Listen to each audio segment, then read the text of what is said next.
اوكي، مساء الخير للجميع.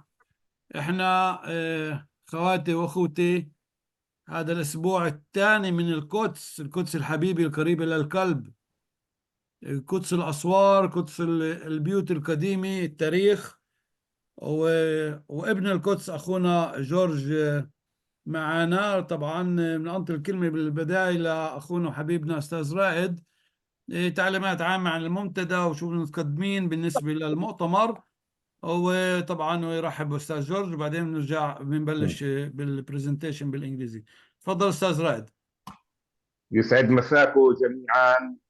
اهلا وسهلا بالجميع. اخوي جورج، اهلا وسهلا فيك. هاي فرصه حتى نتعاون زي ما أهلين. تعاوننا كل الوقت.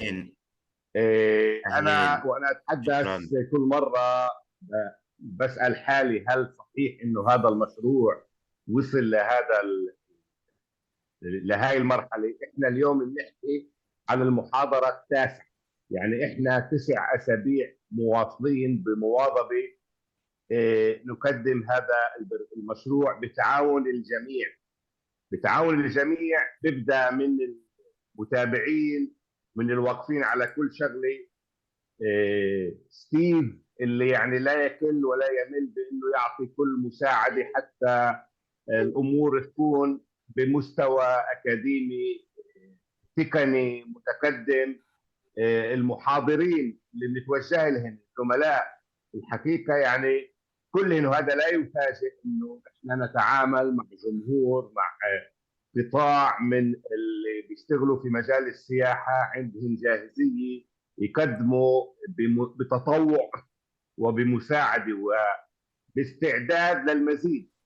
الاسبوع الماضي كان عندنا الاستاذ هشام، هاي الجمعه عندنا الاستاذ جورج، سبقهن جوزيف، سبقهن خليل. واحنا يعني محظوظين بهذا الكم من الناس المستعدين يعطوا لزملائهم من طاقات، من ميزات موجوده عندهم. فلازم نبارك لبعض بهاي الميزه. لا ننسى انه كمان تجاوب الزملاء مع طلبنا، اللي هو طبعا طلب طبيعي وشرعي، انه كل واحد يساهم مساهمه في تغطيه مصاريف هذا المشروع.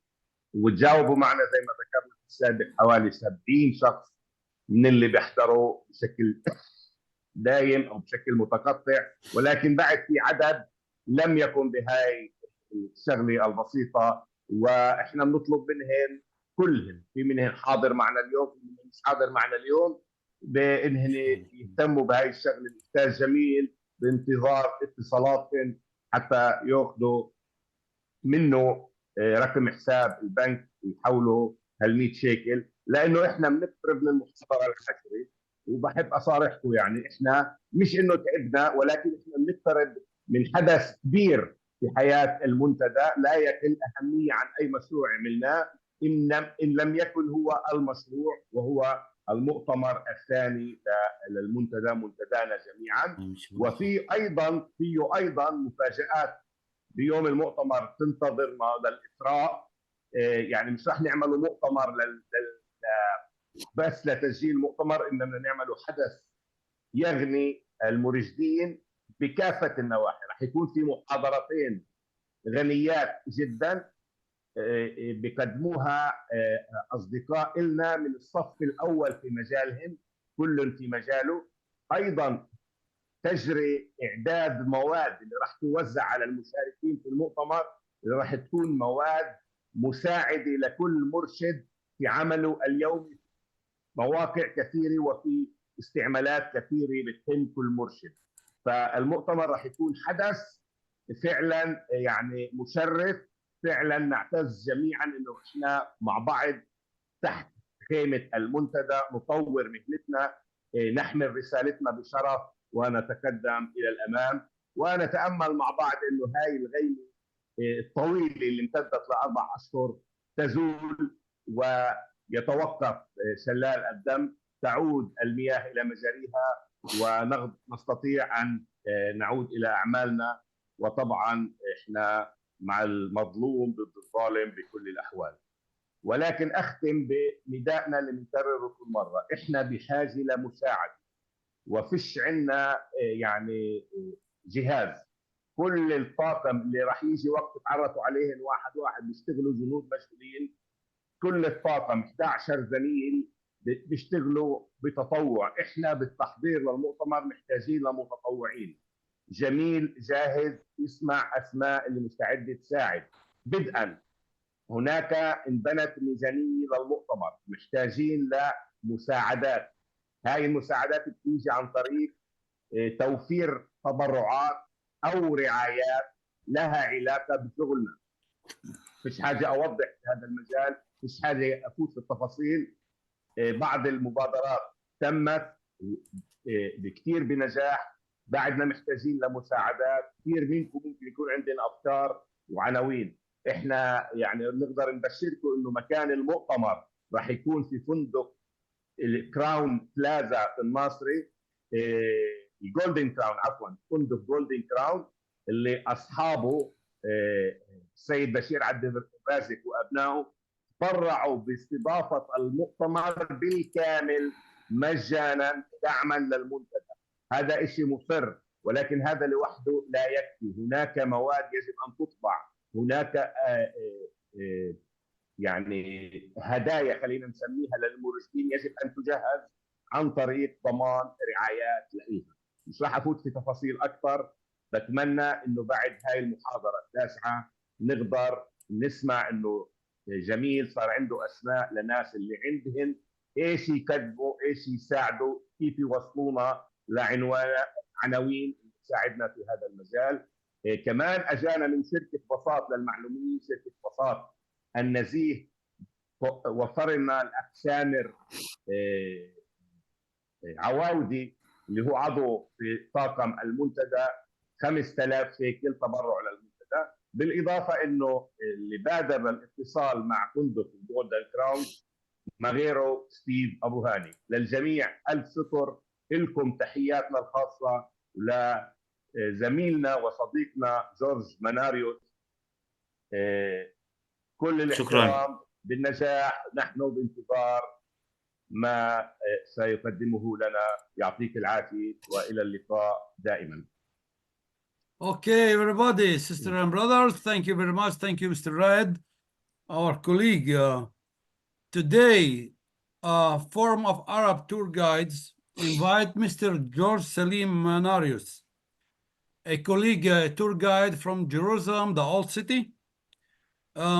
After finish high school, he went abroad overseas to UK, got the BA in the university in theology and logistic operation. Period of time he spent abroad. Now he's in the old city living there, and operational manager in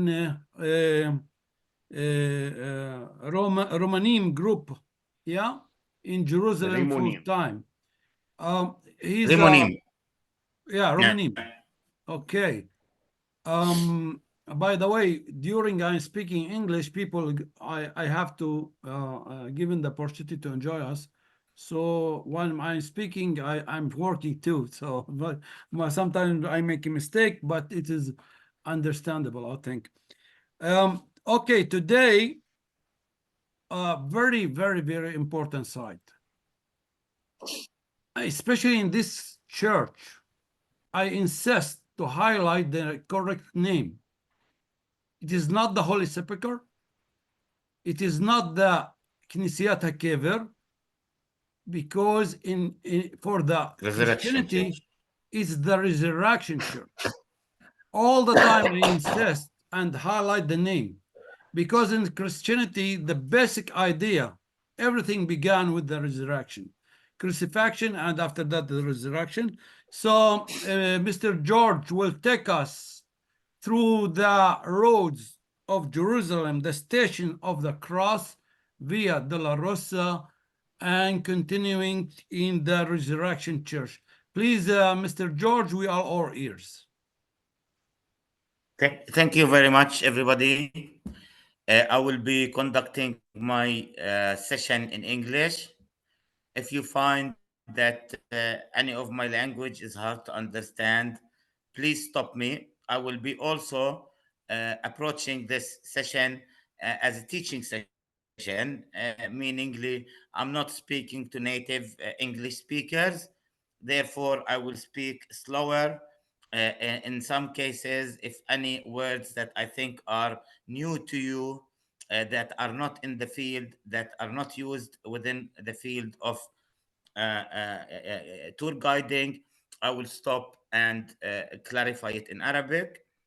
Also, if you have any questions, please stop me. I tend to speak fast sometimes because I know the stuff and I forget that people don't know sometimes what I'm speaking about. So if I'm speaking fast or quickly, please stop me. First of all, I would like to thank all of you for inviting me to speak today. I will especially thank Abu Raya and Mr. Steve and the rest of you all for attending the session that I will be speaking on. I will be speaking about the Via della Rosa, the Holy Church, the Holy Sepulchre, or the Resurrection Church, as you said, because in the beginning it was called the Resurrection Church until the 12th century. Later on, in the 13th century, we start saying that the Holy Sepulchre, which is an Italian name, and this is the influence of the Crusade. Also, I will be speaking about these two important sites which are in Jerusalem. I would like to think that the Via della Rosa is a whole site in its sense, in its own right. It's a whole site, even though it consists of uh, nine different churches, if you like, or nine different incidents, but the whole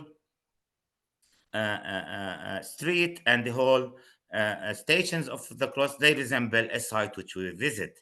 And then we will be talking about the Holy Sepulchre Church. If I will speak about myself first, which I don't really like, it's the most one that I hate, just to do a bit of corrections. My name is George Salim Manarius. I'm from the Old City. I have MBA in Logistics Operation from Brighton University in UK. I used to work with Doctors Without Borders, traveling all around the world. I went to Ebola in West Africa when there was Ebola in 2014. I went to Nepal. I went to South Sudan. It's a very dangerous job I used to do. A lot of us, as we say, volunteers. That's what we used to call each other. Would die in these missions. It's very very dangerous missions. So I stopped doing it, and I turned into working in the hotel industry. I work at the moment as a full-time operational manager, which is in Hebrew منهل تفعول in the Remonium network, Reshet Remonium, on a country level. Thank God, and I also do as a part-time uh, tour guiding. I'm specialized in groups of Copts that come from Sunday schools. They're not young. They're willing to. They want to be priests, or they are studying theology. These groups usually live abroad, mainly in West Coast America, East Coast, and I have some clients now in Australia. Mainly, we will be talking about, as I said, the Via della Rosa. The session will be about the Via della Rosa, or the Stations of the Cross. Also, the Resurrection Church. I will be aided by a discussion on the historical. I will look at historical, cultural, geodemographics, and other aspects that developed the sites throughout the eras, throughout the ages, until we know them today. Also, what is the theological? When we say theological, anytime we hear the word theo, that means it is the deity, it's God. Theology is logi in Greek, means the knowledge. Theo means the God, the knowledge of the God. Theology, which is the knowledge of nature of God. I have BA from St. Clarence online. I did this BA.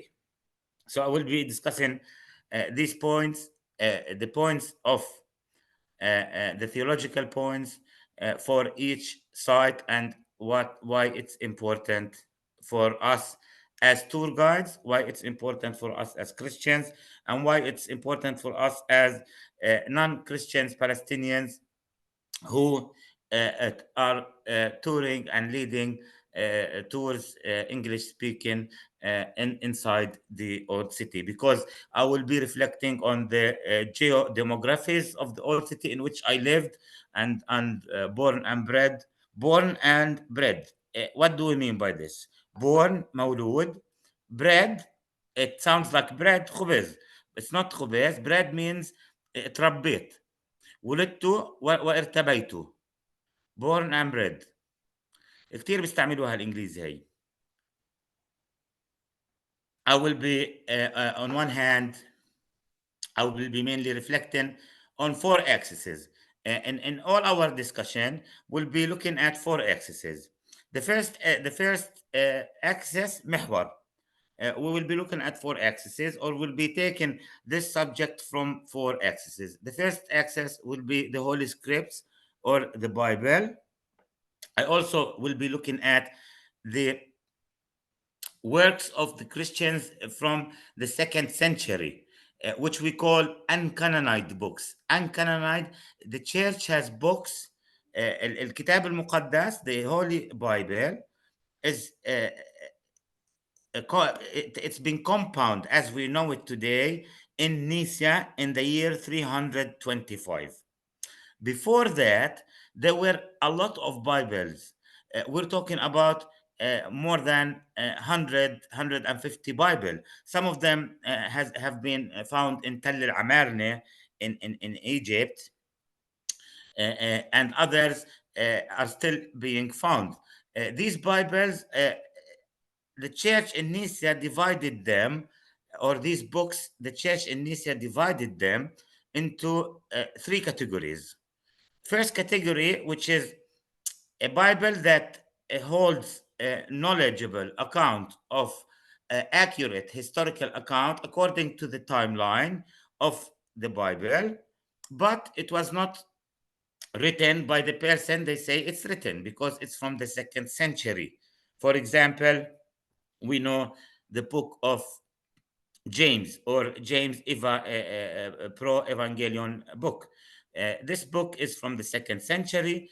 A lot of our tradition in church has been derived from it, such as the name of Virgin Mary, mother and father, Joachim and Hannah. It's not mentioned in the Bible, but we know it.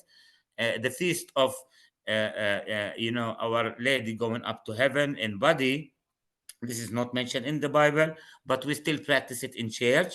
A lot of knowledge came from these books. So the church split the books in Nicaea as the following.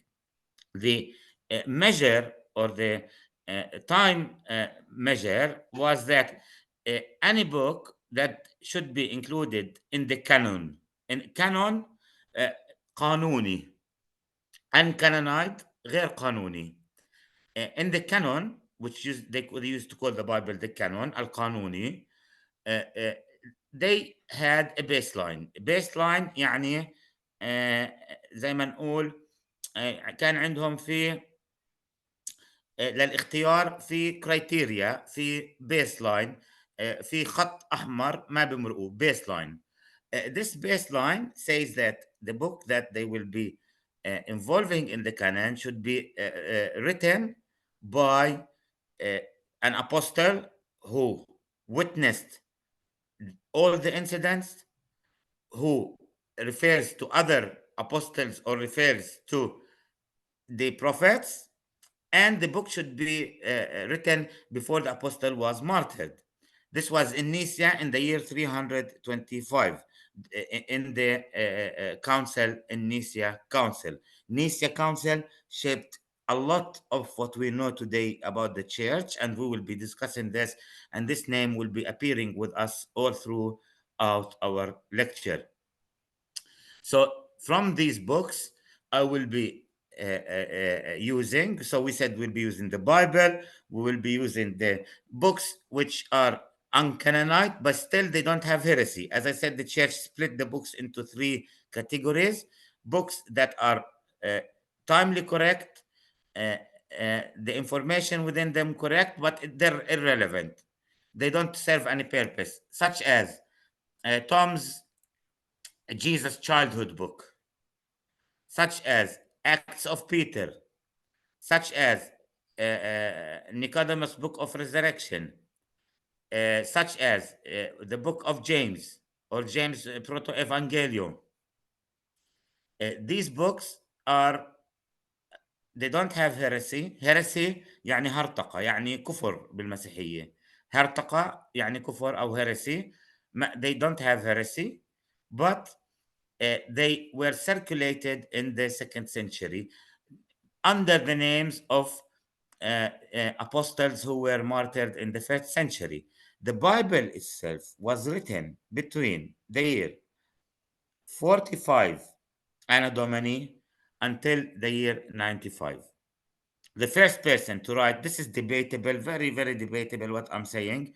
Debatable يعني مطرح مناقشة أو مكان شائك من ناحية أدبية. It's very debatable because when we're talking about whether Matthew, the first one to start, or Mark.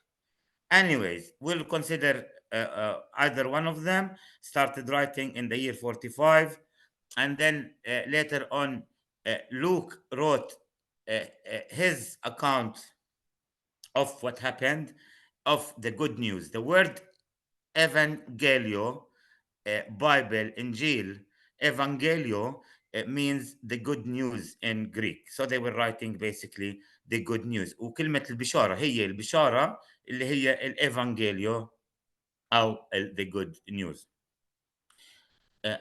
Matthew was writing, Matthew and Mark 45, Luke about 55 he wrote. Then Luke's book was one book. Then the church split it into St. Luke's Bible and the book of Acts. So the book of Acts and St. Luke's Bible are written by the same person, which is St. Luke. And the final one who wrote was St. John, because he was the youngest. And therefore, that's why, for example, sorry, in St. John's book, we found a lot of commentary that already happened. For example, we all know this, we connected to a site in up north. We all know the site of St. Peter Primacy in Capernaum. We all know that it's from John 21. We all know that Jesus was talking to Peter, and uh, uh, Jesus made a comment. Then John made a comment about Jesus' comment, and he said that Jesus commented about the death Peter was willing to undertake for Jesus. إنه مات مصلوب. He died crucified upside down in the year 60. Therefore, John already was writing about incidents which took place with Jesus, which took place with uh, the disciples, and later on he was writing about what happened to the disciples. You can see that in his writings. I'm very specialized in the book of John, so I know it very well. So he wrote that Peter will die crucified. He didn't say that clearly, but he said that Jesus was talking about the way Peter was, about the death that Peter will be suffering in Rome for his name. He didn't say in Rome, but it is in Rome. So John wrote in the year 95. So we're using the four axes that I will be using. This is the basis of the information that I'm deriving. As I said, the Bible, the first one. The second one is the uncanonized book. They're not heresy. These books are basically used in church as literature, Christian literature from the 2nd century, that show us how early Christians used to think and about our belief. Also, I will be using accounts of historians from the current period, depending on whether it's first century, such as Josephus, who is Jewish, Cornelius Tatius, who is Roman, also Philo, who is the professor, the philosopher Philo from the first, late first, early second century, and I will be using finally the accounts of uh, different travelers who came and traveled to the Holy Land, like we have travelers today. For example, we have the traveler Egeria, the nun from Spain who came here in the 4th century.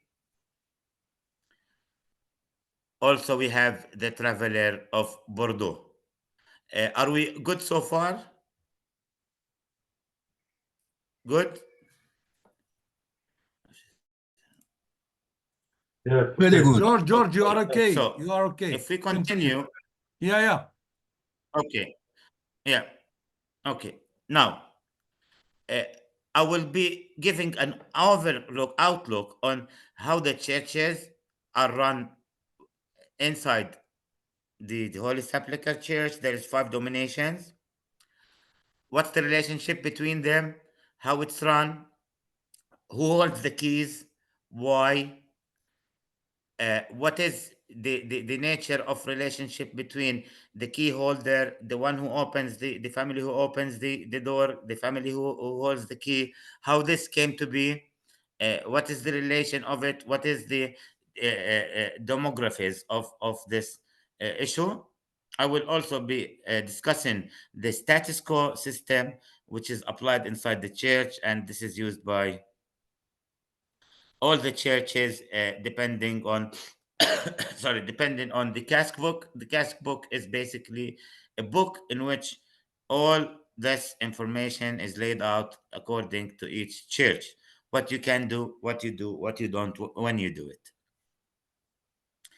And I will connect the sites to the Bible in historical facts, in historical accounts, also in early Christian writings. For example, if we look at Egeria, she's a traveler from the 4th century. I will mention her name a lot.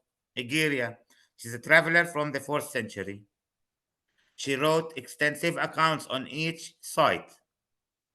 She spent about 3 years and a half, some say 4 years. She has a book, you can look it over the net. It's very easy to access. It's called The Travels of Egeria.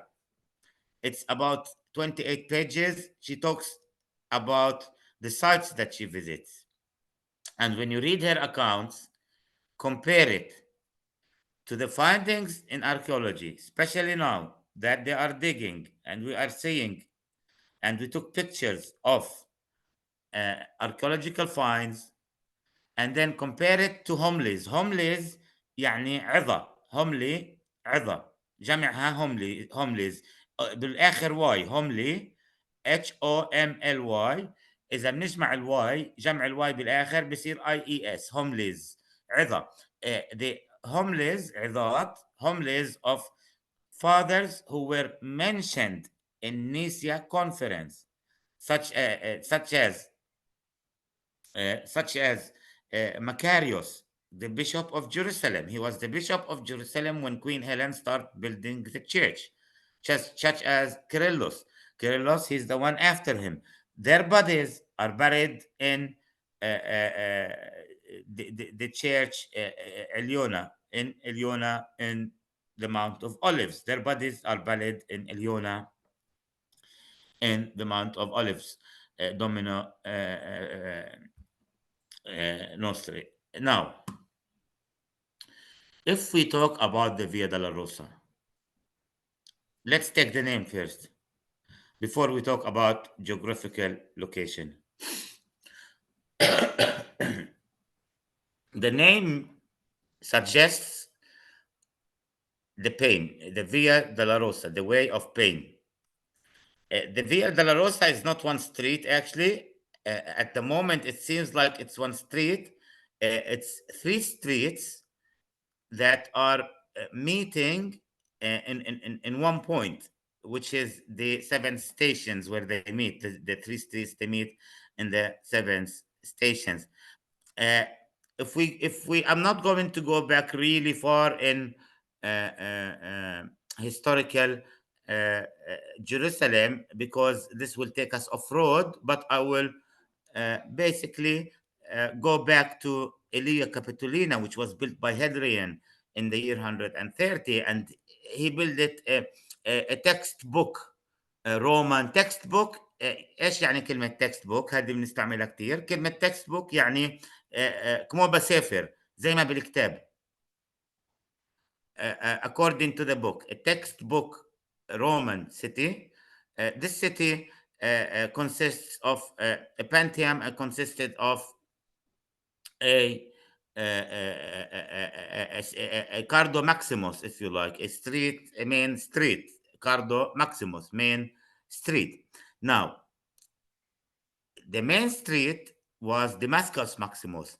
Damascus Maximus starts in Damascus Gate. Underneath Damascus Gate, we can see the remains of the Hadrian Gate and Hadrian Wall, where there was a whole columned street all the way up. And then we have the Cardo Maximus, which is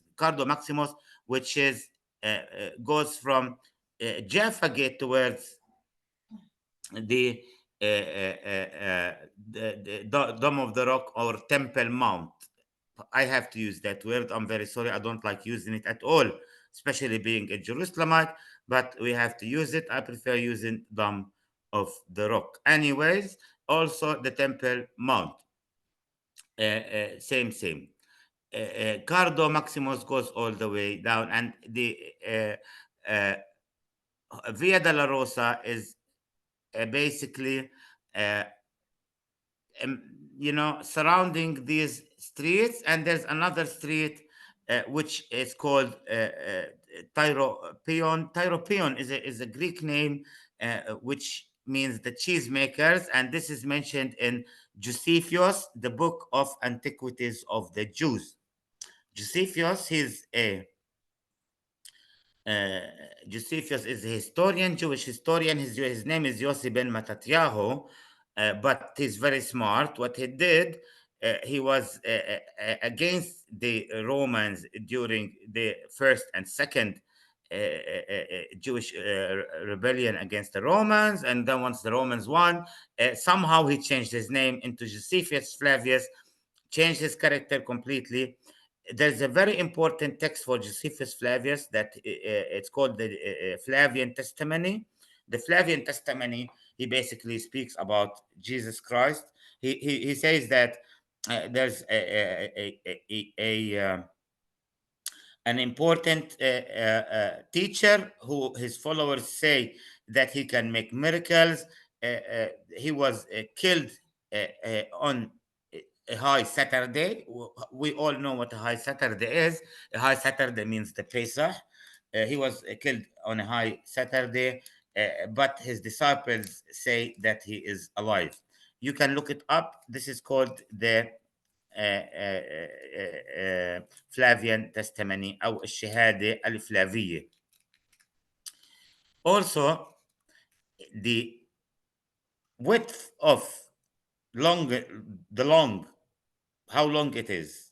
If we start from point A, which is Fort Antonia, to point, if you like, Z, which is the tomb of Jesus Christ, it's 600 meters. 600 meters. It seems very long when you're dragging 40 people and each person is stopping in one corner, and you're looking for them, and it seems very long, but it's only 600 meters. 9 stations are outside the Holy Sepulchre Church, the current Holy Sepulchre Church, and 4 stations are inside the Holy Sepulchre Church. But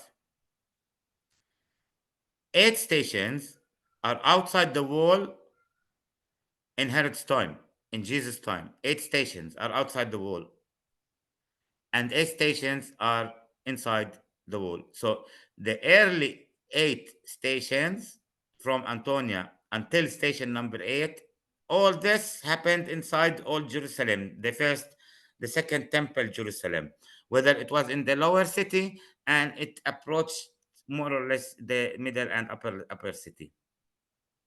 And then from station number 9 until station number 14, all the incidents, according to the Bible, happened outside the city walls. Now, interestingly enough, between station number 9 and station number 10, there's a church, it's called Alexander Navinsky, if you know it. This church, Alexander Navinsky, it's in at the Baga Street. As you are walking towards the Holy Sepulchre, you will see it to right hand side. It's a building inside this church. There is remains of the gate of which Jesus carried his cross and left the city because he was going to his death. He was going to be crucified outside the walls. We will come to that. Why outside the walls? Why they used to crucify outside the walls?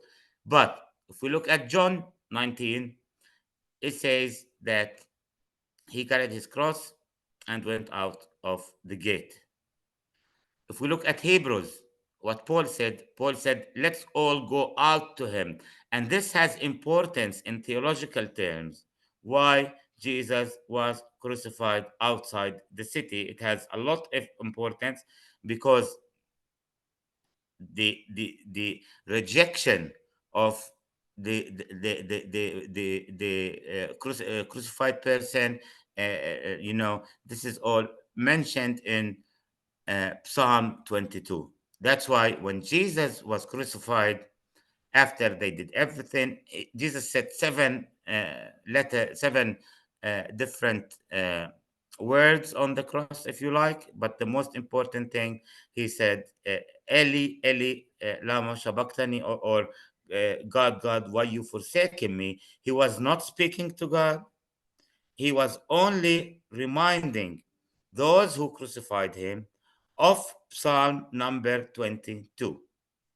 Because back then, the Psalms, they didn't have numbers. So they knew the Psalm by its starting. For example, ارحمني يا الله كعظيم رحمتك المزمور 51. We know it, Psalm number 51. God, forgive me according to your will.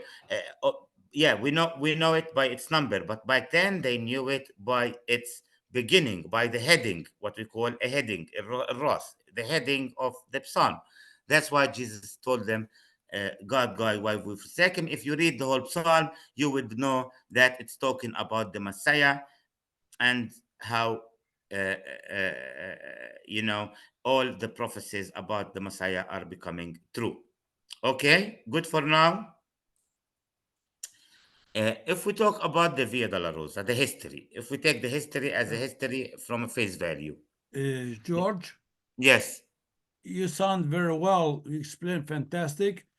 Just take yourself by time, like 7:20 to finish, okay? How long? Till 7:20. Till 7:20. Yeah. Okay, thank you. Yeah, till 7:25, okay? Okay, thank you. Yeah, I will give you time for questions. That's why. Yeah, after that, in the end. Okay, so history. We're looking at now face value history. The first, and I have pictures. I will show you the مش pictures باقي when it's باقي relevant. I التليفون know لما we all بيجي know how يفوت على the البتاع. stations look like. I didn't see it's important that we bring pictures of the stations, but I have pictures when it's important. The first reports of the Can I say pilgrims. something? Sorry. It's okay, George. Yeah. Okay. The first report of pilgrims taking this route. We have Egeria wrote about it, Egeria and the Traveler of Bordeaux, which is both are in the 4th and 5th century. Basically, it was in the Byzantine period.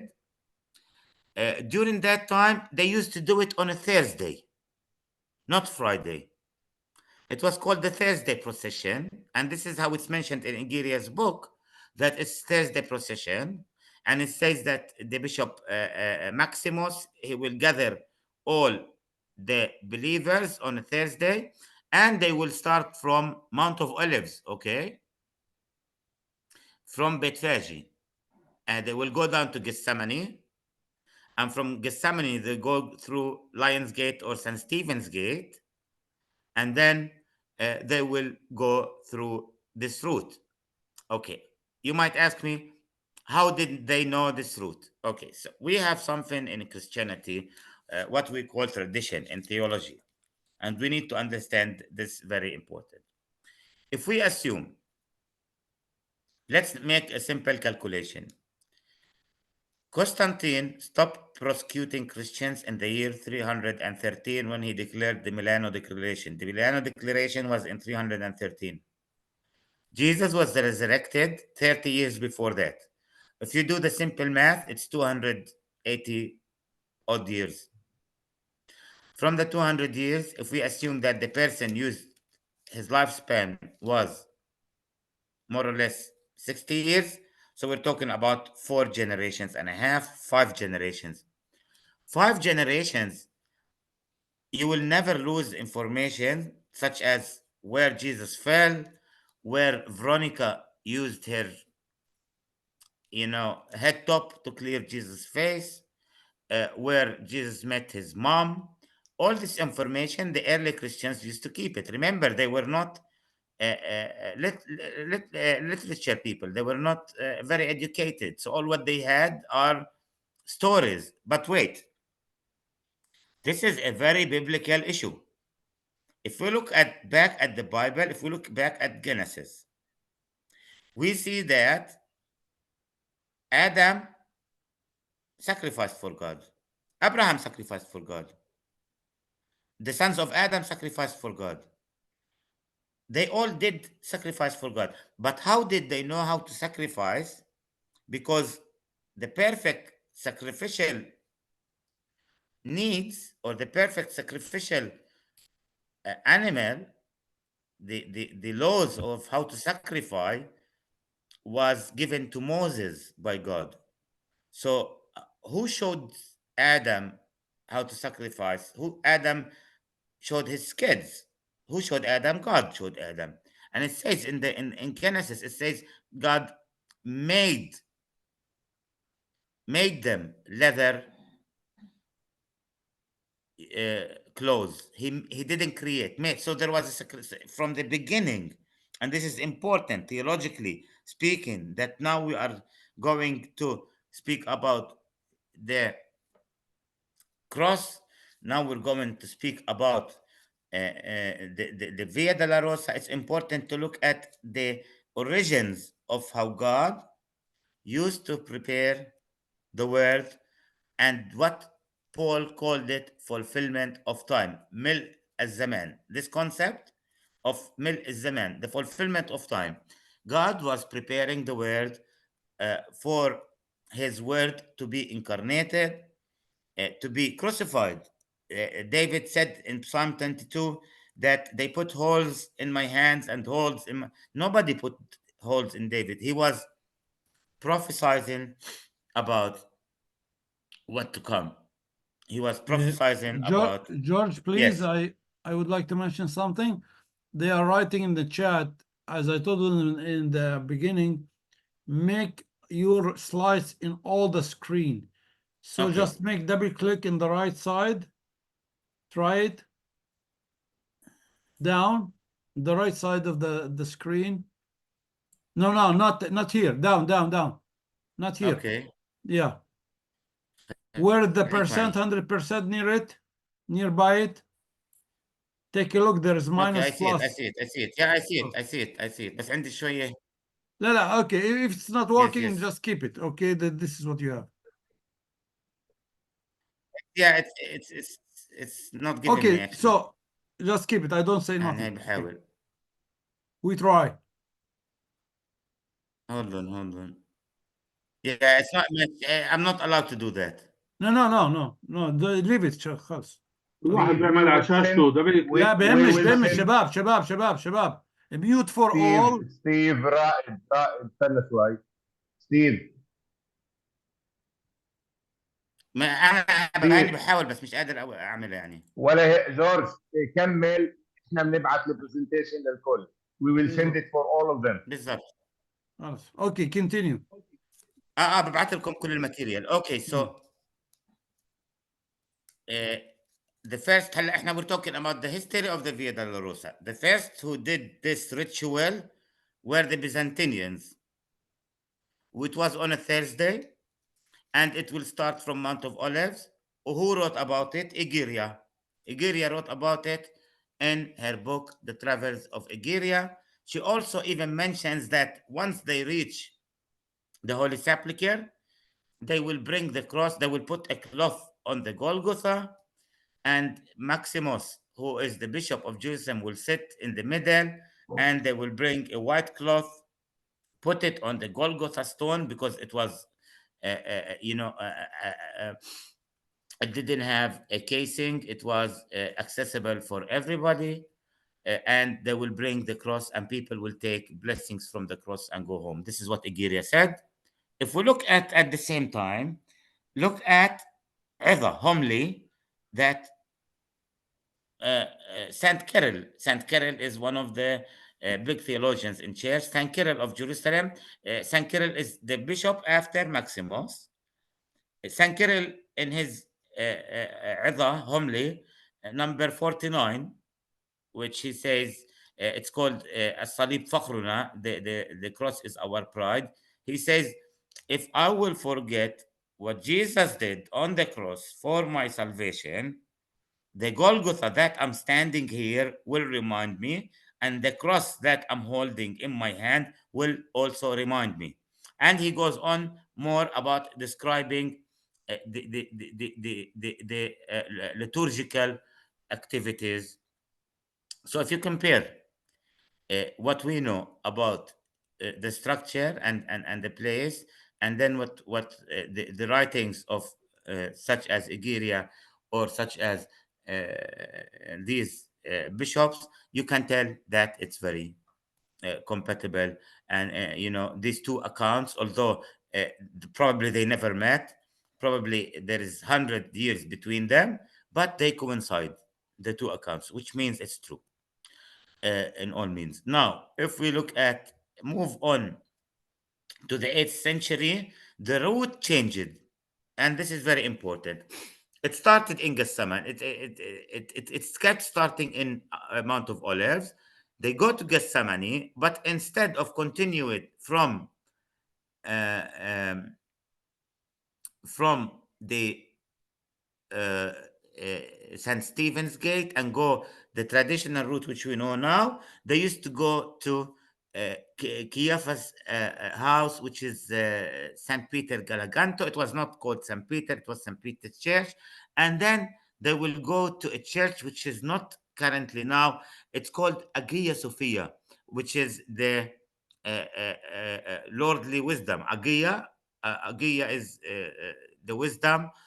Sophia is the wisdom. Hagia is the godly wisdom. This church was built in the 8th century, where now there is the citadel of David, because this was the Gibatha, as the Bible mentions it, or the Paratorium. Paratorium is the Latin word for the house of the uh, the pontificus, the house البونتيفيشس اللي هو الوالي, the house of the governor, the house of the king. So they used to take a different route in the 8th century.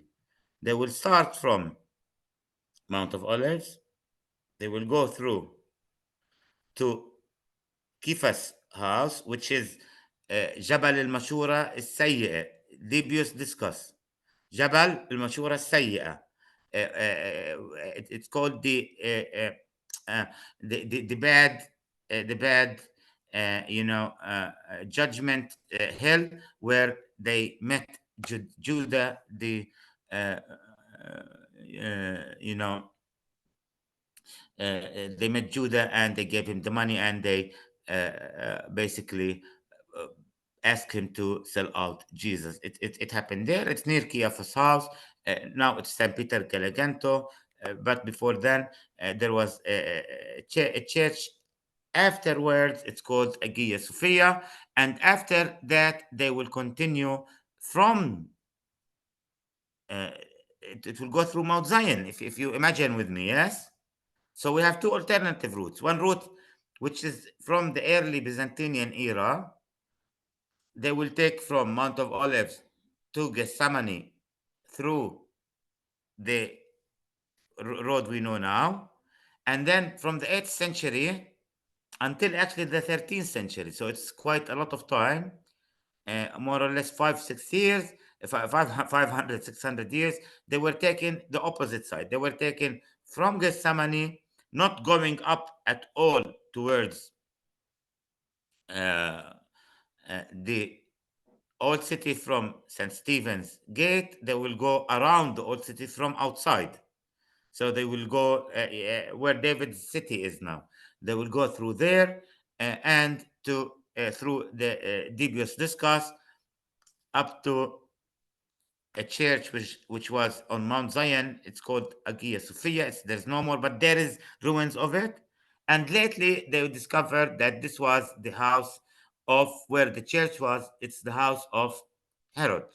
So basically, Josephus and Philo actually wrote that Roman fetishes, they used to reside in Caesarea Maritima. They will always be in Caesarea. They hated it here. It was very dusty. It was somewhere they didn't want to be. It was the frontier. It's where the Decapolis. It's all the problems. They come from here, and that's why Jesus was crucified. Let's not forget the main accusation of Jesus to be crucified was that he was stirring the people. Last thing they want is somebody stirring the people against Caesar during the high season. High season يعني العيد الكبير. Why? Because according to Josephus, according to Philo, according to Cornelius Status, these are uh, all historians from the first century. According to them, you will have more or less about 1 million people congregating in Jerusalem in the old city during the at least Passover, during at least Kippur. All these people need control.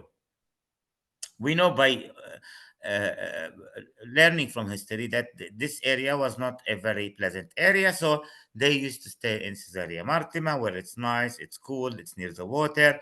They come here, it's very dusty, they're not used to that. So whenever, what I want to get to is basically whenever Pontius Pilate will come to Jerusalem, he will stay in Herod's house. And Herod's house, they discovered in 1996. I think it was Robinson who discovered it. In 1996, they discovered that the Herod's house was in the place now where they call the David Citadel. So Jesus was brought to there. But the original Byzantinian, it goes back from where we do it now. During the Middle Ages, the Catholics of Jerusalem, there were so many dominations. They had fractions. Some of them went with the dubious discus hill, and the others were with the old tradition, which was from St. Stephen's Gate, until more or less, hold on a second, until more or less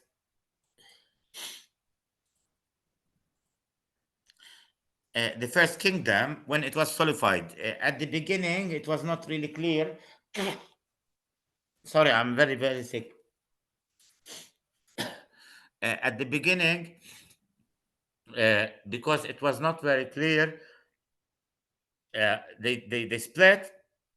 But when the Crusaders took hold and Baldwin was haunted, as the first king of the first Crusader kingdom, the husband of Mazelinda in Bethlehem in the Nativity Church. They wanted to solidify, meaning we can also use galvanize. يعني يgalvan. It's a good word, you can use it. They like it. Galvanize, يgalvan يعني كيف الحديد اللي مgalvan. The same principle. To galvanize something, I want to galvanize the movement. أنا بدي أgalvan النوعاء. To galvanize. يعني to put a stress, to make important. He galvanized the uh, idea that they will use, and they wrote it the Josephat Street. And until now we have اليوسفية، منطقة اليوسفية نسبة للنبي يوسف، وبرضه في منطقة هناك منطقة اليوسفية. It is the Via Dolorosa that we know it now. In the 14th century, Pope Clement he made it more or less official, and he charismated the way. Beginning around more or less 1350, the Franciscan friars, Franciscan fathers start taking towards the Via Dolorosa, but they used to do it the opposite way, meaning they will start in the church and finish in the first uh, station. But later on in the year 517, it was as we know it now. It's called the Christ Passion chronological setting, which was passed by the Pope, and it sets it in stone that you should start in number 1 and finish in number 14. Okay. Stations, I still have to speak about the church, and I have 12 minutes, so I will be as quickly as possible.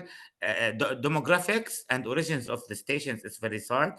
The biblical account, we have some in the biblical account. For example, Jesus meeting Pontius Pilate, Jesus meeting the women of Jerusalem, falling under the cross, we don't have it. But Jesus being crucified, all this I will be showing quick a bit.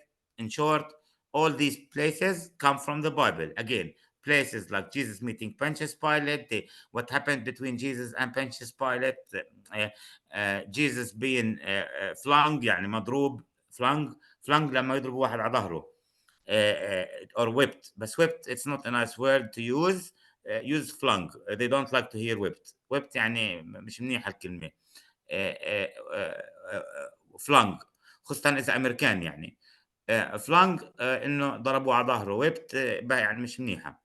بعدين word of mouth، التراديشن زي ما قلنا. who taught Adam? If they tell you the tradition is not important, ask them.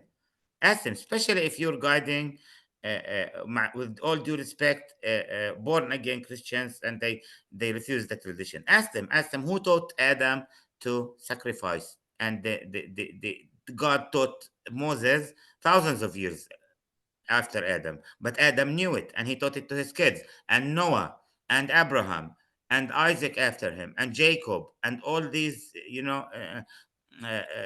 Israelites. Who taught them before Moses? So the word of mouth, this is the second demographical origins of the stations. The first, the biblical account. The word of mouth, for example, Jesus fell down here for the second time. I will always remember this. Every time I will pass by, بصلب.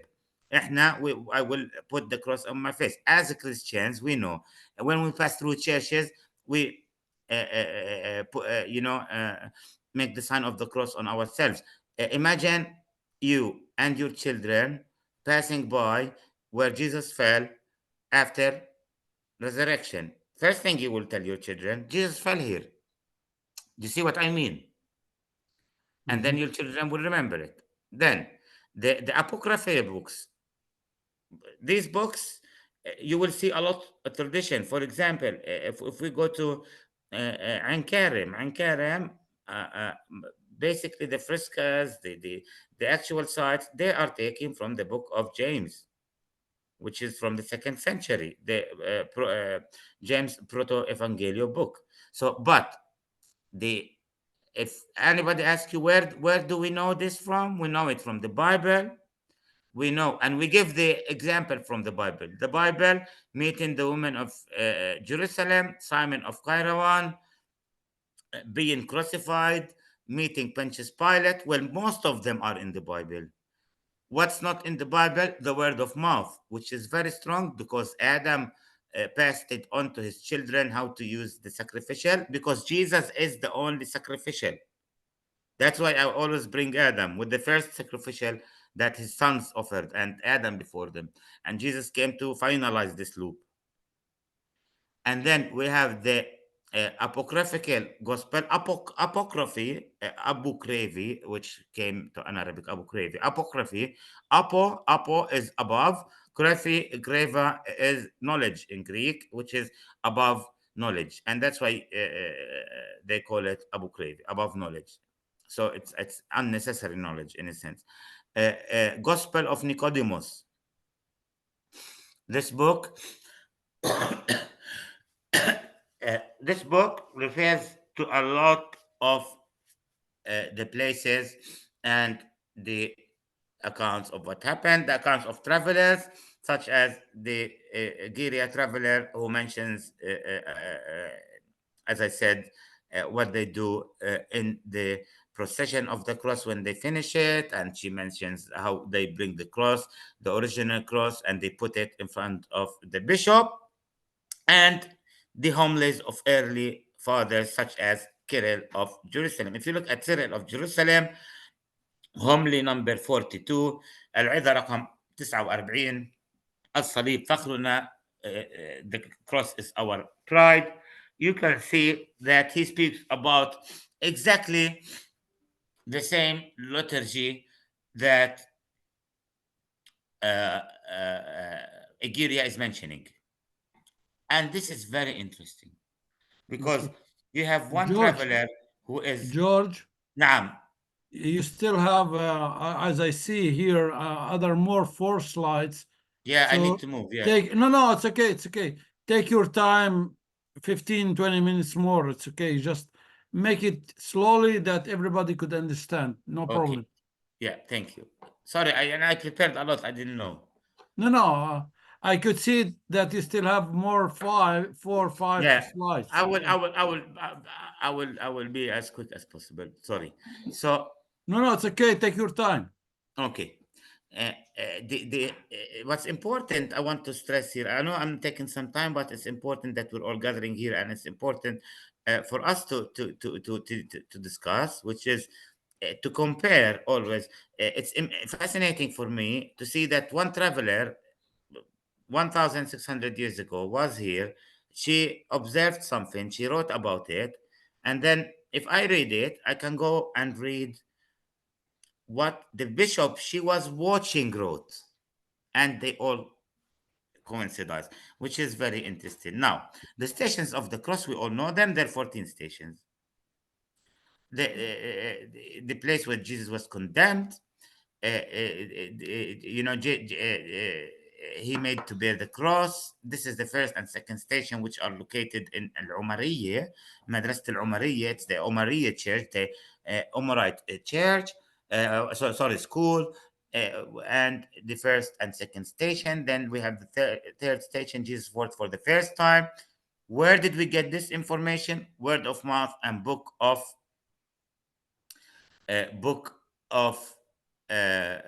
Nicodemus of resurrection, which is uncanonized book. Jesus meets his mother, also word of mouth, book of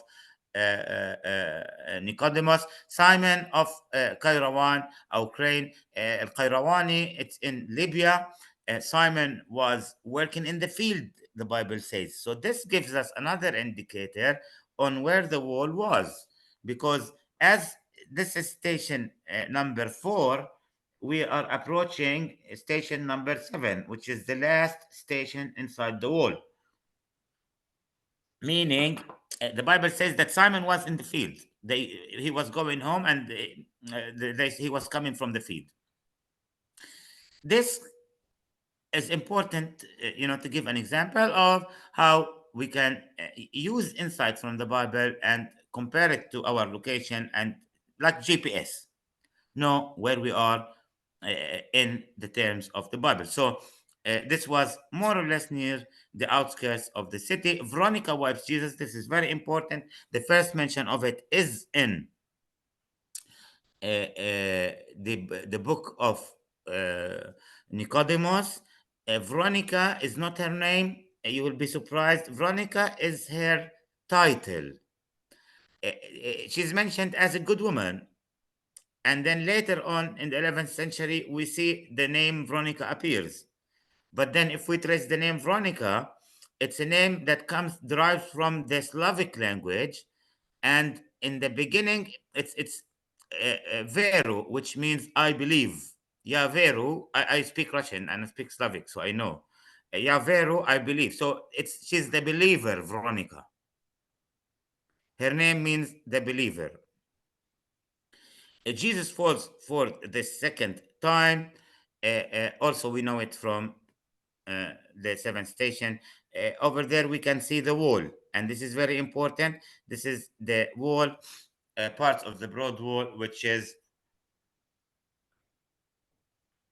from out there.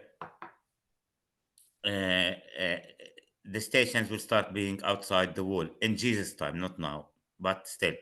The woman of Jerusalem weep for Jesus. This is mentioned in the Bible, and the rest are inside the Holy Sepulchre Church from 10 until 14. And we all know it, so I will skip and go quickly to the Holy Sepulchre Church. Quickly, geographical location. The crucifixion is located on Mount Golgotha. Mount Golgotha is one of the three mountains on which the old city is built.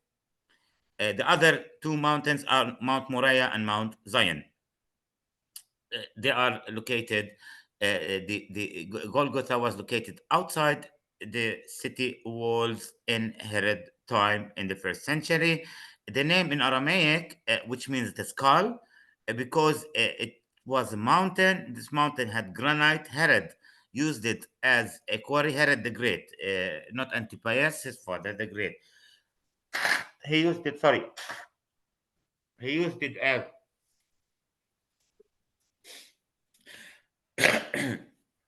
he used it as a quarry or stone work, يعني محجر. He used it as a quarry, uh, and from there he it was used as a garden and a burial place because it's outside the city. It's very important to know the logistics of crucifixion, because Jews, they don't bury outside.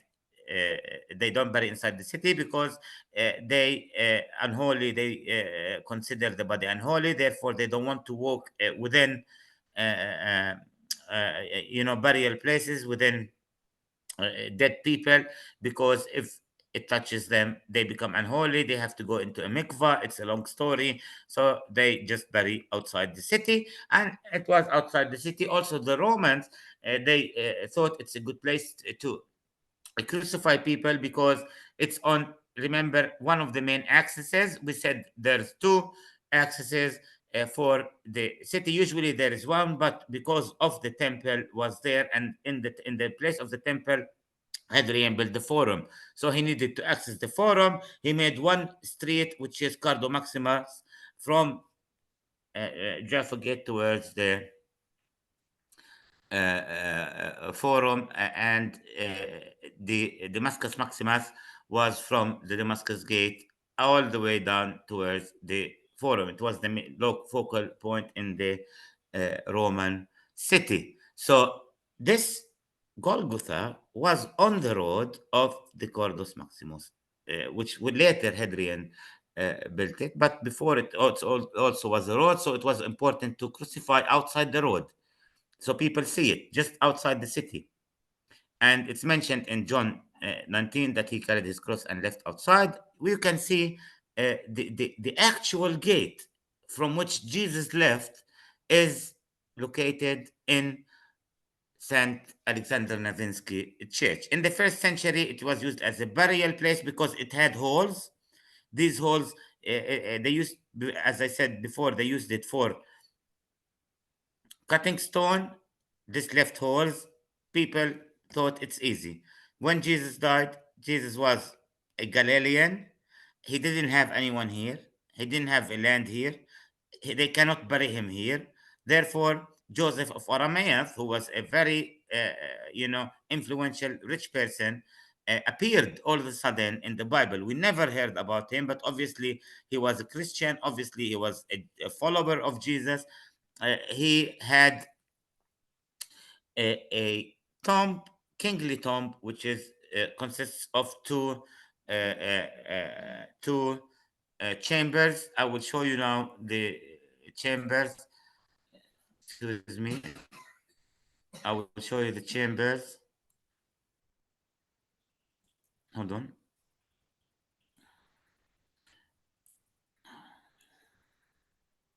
Okay, so if you look at, you see now, do you see this? Somebody can tell me, please. لا you still with the slides with the PowerPoint. Okay, I will send you the pictures.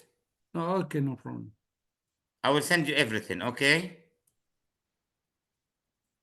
If you So want to show it, you have to push or to make double click new sharing. I did, but hold on. So just It's not working for some reason, but I did. Hold on. Okay. So in the first century, it was used as a burial place.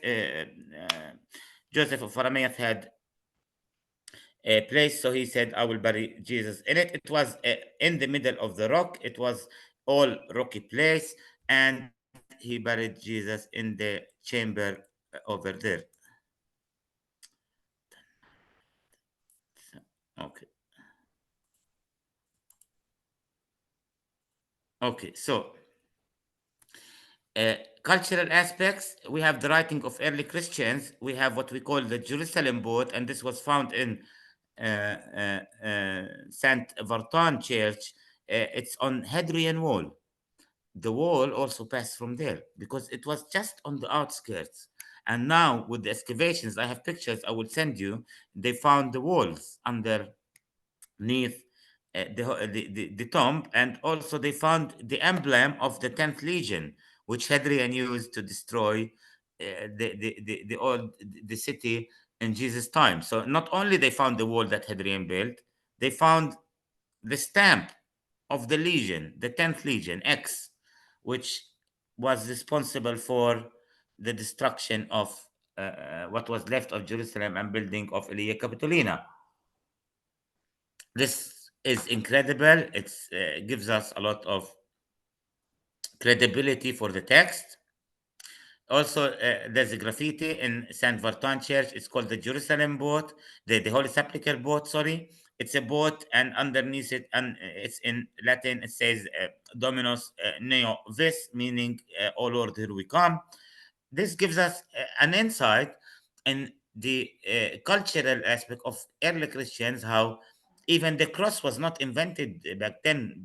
Well, it's not that it was not invented, it was not widely used as today because Constantine introduced the cross.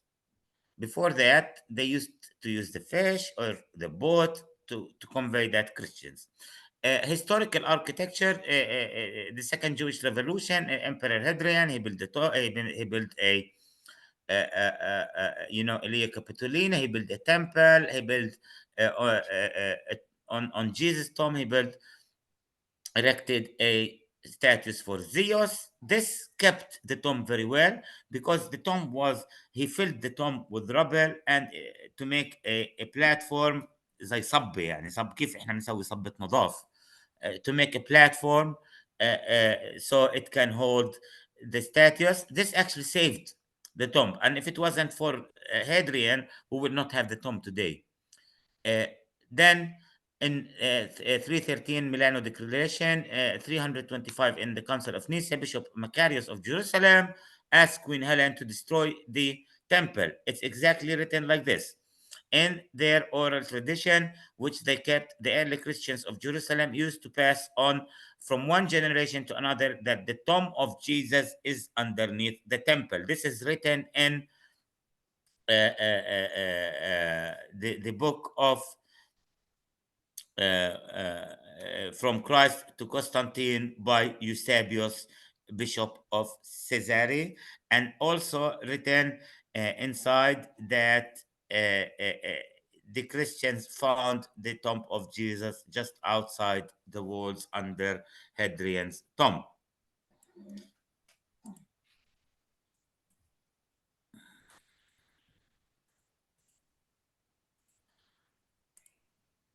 Uh, in the year 326, Queen Helen destroyed the temple and built the church, 3 floors. The martyrium, which is martyrium, is the Golgotha. Well, it's all the Golgotha. I mean, the Golgotha starts from more or less Jaffa Gate down to more or less down to station number 8. It's a mountain, big mountain. So the martyrium, or the place where Jesus was crucified, she left it open, but she built a structure similar to the edicle which we have today, but she called it the Anastasis. And when they did the discovering lately of the retiling, they discovered the basis of this edicle, and it was made out of marble. But edicle is a shrine basically. Edicle, shrine, يعني مقام. It was made out of marble, and it had stairs that will unwind around it, and it goes up to the roof. And she built a big dome. She called it Anastasis al-Qiyamah. Therefore, Knesset al-Qiyamah, or the Resurrection Church. Later on, and I congratulate my colleague Ramsey for saying that, later on, in the 14th century, we start saying the word the holy tomb, but it's okay. It's also theologically correct to call it a tomb, because our Lord accepted death in body, and this is very important. Uh, uh, then the traveler of Bordeaux mentioned also about the church. 614, as you know, the Byzantine War destroyed it, and they stole the cross. Later on, Hercules returned it, and this we have an account of how it was retained by the traveler of Bordeaux. The entry of Islam in the Holy Land is very important, because Amr ibn al-As, he was here, and they refused to open the city. They understood that the Caliphate Umar was a very just Khalifa, and they said that we will not open the city unless Umar himself comes here, because they heard about him. So Umar comes, and Archbishop Sophronius hands him the keys. And here we have what we call the Umarite Pact, العهدة العمرية. The Umarite Pact basically is talking about the relationship between Christians and relationship between Muslims inside the city, since the Muslims entered the city peacefully. This relationship actually exists until now. We really don't refer to it, but we feel ourselves as Jerusalemites that, honestly speaking, we're very lucky, because we don't have this issue of Muslim, Christian, whatever. We're all, one, and we are stressing on this. We have different activities and different initiatives in order to keep it this way. Well, now the keys. The issue of the keys, there's 2 stories, and I rather believe the second story, because the first one is very hard to trace.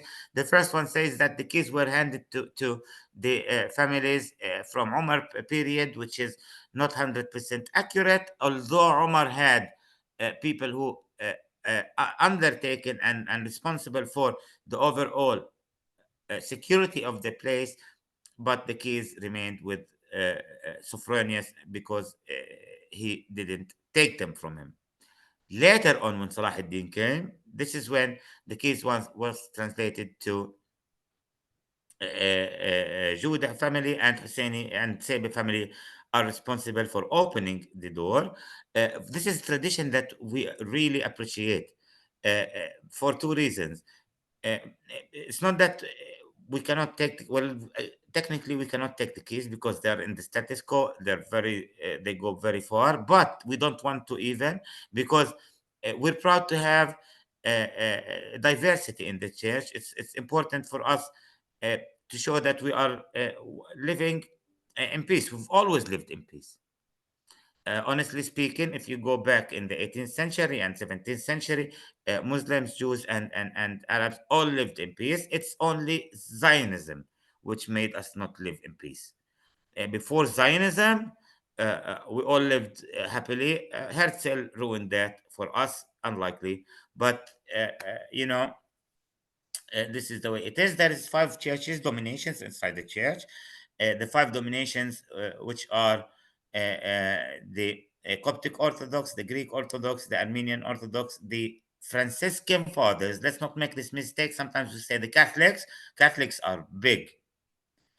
Catholics, they constitute most of the Christians. They're more than 2 billion. We need to, the Franciscan Fathers, they are who are responsible for all the Holy Land sites since 1553. Also, the Assyrians. This whole, mixture is controlled by a law which is status quo. The status quo is written in the cask book. My family has this book, or our copy of the book, in order to, put down the laws. It's me and my brother David who are responsible for, putting down the laws of the Coptic Church and following it up and making sure that no one, demise our law or exceeds it. In general, this is really quickly the old city and the Holy Sepulchre and the stations. Thank you for your time, and sorry for taking a bit long. Thank you. I'm done. Shukran. Thank you very much, George, our colleague, my friend from the old city of Jerusalem. Stop sharing. I will take the lead. Yeah, and if Yes. somebody would like, If you give me a second. yeah, um, if somebody would like to ask anything, please raise your hand. And okay. Stop sharing, George. Okay, you're okay now? Yeah. I did. I stopped. Yeah, okay. So Okay. anybody would like to ask anything? He could raise hand or simply turned on his microphone and ask. I would like to ask first, Abu Bshara. Abu Bshara, you hear me? Turned on your phone, your microphone. You still with us? Okay. He signed something in the chat. Hagia. It's holy. Somebody could ask me, George, maybe you understand what that means. It's a slang in English. What? Hagia. Oh, Hagia. Hagia. He explained Hagia, that. Hagia. Hagia. Hagia, it's holy. That the meaning? Hagia is holy. God holy. Hagia is the wisdom. In which language, Hagia? I put it in Google In Translate. Greek. I In Greek. don't. Hagia is godly. No, Sophia is a wisdom. See, Sophia. let Sophia him is the answer. wisdom. Yes. Sophia wisdom. If 2 or 3 person talking together, Sophia is the wisdom. nobody could understand.